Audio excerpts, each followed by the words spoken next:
का टेस्ट और करवा लीजिए। तो मैंने कहा डॉक्टर साहब करवा लीजिए, जो भी करवाना, हमारी बच्ची को आराम मिले। उन्होंने अल्ट्रासाउंड का टेस्ट करवाया जिसमें लीवर में उसके सिर्फ लीवर में सूजन और उसके गुर्दे में पानी था।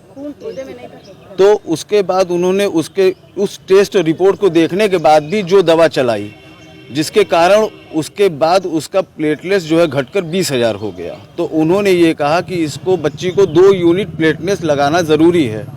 तो हमने कहा डॉक्टर साहब हमको प्लेटलेट्स मिलेगा कहा, तो उन्होंने कहा कि मैं बता रहा हूँ आप वहाँ से ले लीजिए। उन्होंने ईसा हॉस्पिटल अपने लेटर पैड पे ईसा हॉस्पिटल के लिए हमको प्लेटलेट्स लाने को कहा। तो वो लेटर पैड में उनका लेकर ईसा हॉस्पिटल गया। वहाँ सर मुझे किसी तरीके से बहुत मुश्किल से 7 बजे तक में 1 यूनिट प्लेटलेट्स का इंतज़ाम मैं कर पाया, जिसकी जानकारी डॉक्टर साहब को दी गई।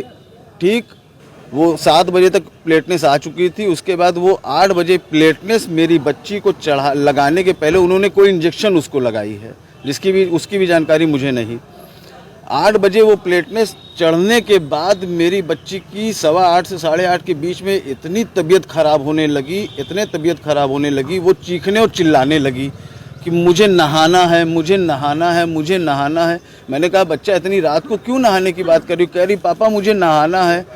उसके बाद किसी तरीके से मतलब वहाँ जो मौजूद कंपाउंडर था, तो मैंने कहा कि भैया अपने सीनियर को बुलाइए, मेरी बच्ची अभी इतना तो नहीं तड़प रही थी जितना आप इस समय तड़प रही है, उसको बहुत ज़्यादा पेन और प्रॉब्लम हो रही है। तो कंपाउंडर कह रहा है कि आप समझ नहीं रहे हैं, प्लेटलेट्स अभी चढ़ाया गया है, 2.5 से 3 घंटा उसको मैच करने में लगता है, बिला वजह घबरा रहे हैं। डॉक्टर साहब कह के गए अभी 2.5 से 3 घंटा लगेगा, आराम करिए, वो कुछ नहीं होगा, उसको ठीक हो जाएगी। 10 मिनट मैं और शांत हो गया, लेकिन 10 मिनट में मेरी बच्ची इतनी चीखने चिल्लाने लगी कि एक पिता होने के नाते मुझसे वो दर्द नहीं सहा गया।